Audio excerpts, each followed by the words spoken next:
you're young married or whatever, and you have a little squabble with the hubby or the wife and don't really have anybody to turn to, or if you do, not a big deal, just one of them little old marital spats, and you confide in a good friend or a family member about the angst that you're feeling. Well, all of a sudden y'all make up, move on, no big deal, but your friend's over there remembering how hurt you were and how upset you were, and they care for you. Even though they see that you moved on, they're looking at that other spouse or that friend with cracked lenses. Let's see them a little different. Maybe hold a little animosity toward them. Reckon it's the same thing with our witness and Facebook, and we get on there and have a valid point about our stance on things of the world or politics or whatever administration is this or that, and we've got to let the world know how we feel. Set everybody straight.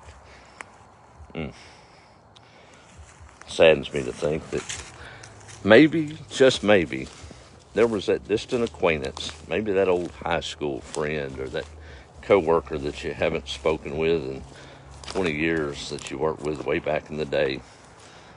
They've had a rough time of life. They haven't come to know Christ quite like you. And they're watching you. Not intently, but curious about this thing called Christianity that you claim gives you so much peace and joy and hope. And one day they hit the end of their rope. I said, you know what? I remember my friend from way back then said they trust in the Lord. I think I want to reach out to them, maybe find out a little bit more about this Christ that they talk of that gives them so much peace.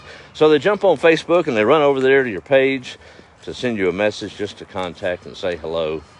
And lo and behold, there you are, spouting off the mouth about some ignorance and something that has got you twisted that day.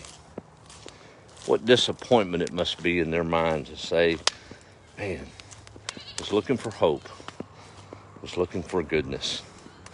Looks like everybody's the same, and Christ isn't my answer after all. Something to think about, folks. That's pretty rough, isn't it? But it's the truth, and you know it. Even past that, people that look to you for counsel, if you're running willy-nilly about, yeah, you might be right, might be dead right. But there's things we talk about among family and behind closed doors that we don't have to do in public. I use Facebook as an example because it's something we know and understand, or it's familiar to us, but it's our daily life. We have to be vigilant because you don't know who's watching, right? Reminds me of a story of a college junior she was. Professor was walking across the campus. She was in his class, and he happened upon her around lunchtime, and she was wearing a sweatshirt with a big K on it.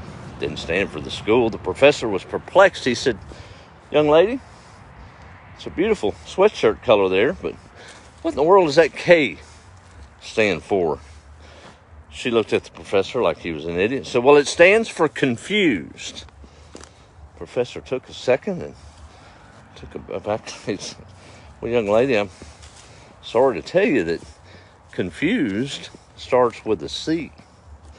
Lady didn't miss a beat. The junior in college looked at him and said, well, you just don't know how confused I am. Funny story, but we don't realize how confused people are around us in life. Maybe you're a part of that confusion to a degree. You say you're a disciple of Christ, a follower, and yeah, we make mistakes. That's what his blood's for. But when we're flippant and angry, and we lash out in public forums, it must confuse those that are looking to you for guidance and wisdom and peace. I know. I'm hoeing in the potato patch today.